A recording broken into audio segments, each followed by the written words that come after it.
Struktura e vendbanimeve në Shqipëri. Shpella e Shëmarinës ose Shëmarisë ndodhen në qafën e Bogazit në juglindje të malit Piles. Përmasat e saj janë 6 metër lartësi, 3,5 metër gjerësi dhe 7 metër thellësi. I përket epokës hershme paleolitike. U zbuluan nga Misioni Arkeologjik Italian në vitin 1930. Gjatë paleolitit të mesëm, njerëzit jetonin në shpella, sapo thani shembullin e shpellës së Shëmarisë në Sarandë. Gjatë neolitit jetohesh edhe në shpella, por edhe në vendbanime të hapura. Në zona ku kishim ujë, pranë deteve, liqeneve, kënetave të tjerë, u ndërtuan parafitet me qëllim që të mbroheshin nga kafshë. Gjatë periudhës së hekurit, vendbanimet ndryshuan.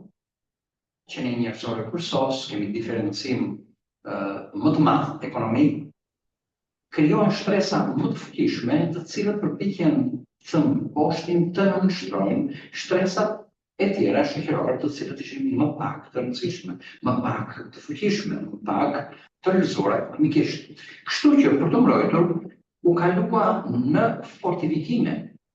Ato fillimisht ishin me drur, me gur e tjerë, më pas u kryen në ndërtime në muret uri, siç kemi gjatë periudhës së hekurit. Pra hekuri tregon një ndërsim më të madh ekonomik se paleolitik dhe neolitik. Qytetet e para të antikitetit kemi Skodrën, Lisusi, Damastionin, Epidanos ose Dyraku, Apollonia, Bylisi, Antigonea, Amantia, Oriku, Foenike e të tjerë. Bylisi është nga qytetet ilire më jugore pranë lumit të Vjoskë. Pra ne shikojmë Vjoskë dhe detin Adriatik dhe Vlorën drejt jugut. Pra Vlora është drejt jugut. Lumi Vjoskë. Numërën si që kishin në antikitet disa qytete, si Skamba, Apollonia, Bylisi, Amantia. Dhe u ngritën dhe realizuan qytetet të tjera. Cilat ishin qytetet të tjera? Ishin Shkodra, Berati, Vlora ose Valona. Me Kalata e Rosafos, Kalinus. Ndërtesat të cilët ishin në zona ku kishim shkëmbim greqëror dhe kryesisht banesat fshatare, ndërtoheshin me mure dhe me drog në Shqipëri. 15, 17. Në këtë rast, lart kemi fryngjit, të cilët janë dritare të vogla. Në brendësi, nga ana e brendshme e ndërtesës, këto dritare kanë gjerësi më të madhe, kurse nga ana jashtme janë më të vogla, me qëllim të kontrollosh territorin përreth, të kesh mundësi të gjuash, të qellosh tjetrin, pra ishin për të mbrojtur, dhe të kesh mundësi që të mbrohesh ti vetë, sepse hapësira që e mund godas është më e vogël, pra uri nuk e lejon të gjetë. Por nuk kemi me këto banesa, në shekullin e 16-19 përdoret arti në zburime. Shikojmë se janë për ndërtimet, pra shtohet elementi dru në ndërtesa, jo vetëm uri dhe uri në ndërtim dhe uri në mbulim. Por këtu fillon tjegullat, por fillon edhe arti në zbukurim. Banesat ndërtohen dhe ndërtoheshin kryesisht bllkaçe, duke patur poshtë hajatin dhe lart çardak. Hajat është një shesh para derës një ndërtese, i shtuar me dhet ngjeshur ose me rasë, kur i mbuluar me çati të vendosur mbi shtylla dhe zakonisht i parrethuar me mur ose rrethuar me mure të ulët dhe me parmak. Hajati vjen nga fjala haje, që përdoresh edhe për të ruajtur rezervat e ushqimeve, qoftë për njerëzit, qoftë për kafshët. Në disa raste, hajati është përdorur edhe për të mbajtur baktin në katin e parë.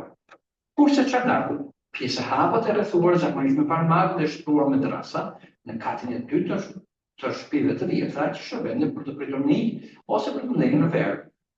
Rrugën e gjerë me skëtina, në katin e dytë, në krye të cilës zakonisht priteshin mik, pra ishte si themi një thonë pritje.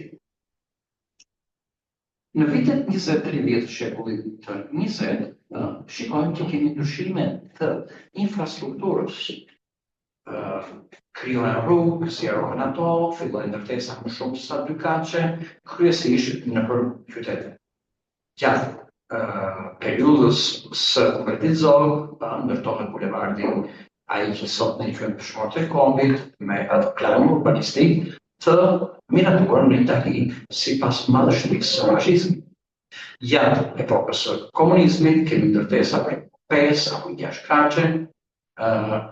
Kjo është qendra e Tiranës, më pas gjatë periudhës së demokracisë që do të ndryshon dhe ka ndryshuar derisa sot është në gjendjen e këtushme.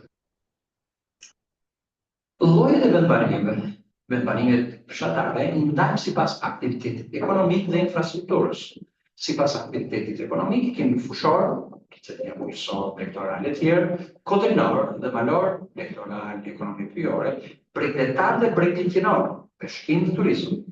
Sipas infrastrukturës, infrastrukturë fushore, rrugë të tjera, banesa të mëdha, ujë i pishëm e tjerë, ose infrastrukturë malore, ku mungojnë rrugët, banesa të mëdha, ujë i pishëm e të tjera. Pra, kushtet janë më të vështira në male, qoftë për ndërtim, qoftë për komunikim, qoftë dhe në largësinë e banesave nga njëra tjetra. Në vendbanimet malore, ndërtesat janë kryesisht ndërtuara sipas modelit të kullave me gur gërqëror, me rrasa guri, pllaka gurit ngulura lart dhe duke përdorur edhe druri. Kurse në fushore përdoren edhe mjete të tjera si këtulla, prodhime të paltës, kashtës e të tjera. Vendbanimet urbane kemi shumë funksionale dhe pak funksionale, ose vendbanim industrial, ose vendbanim tregtar, ose turistik.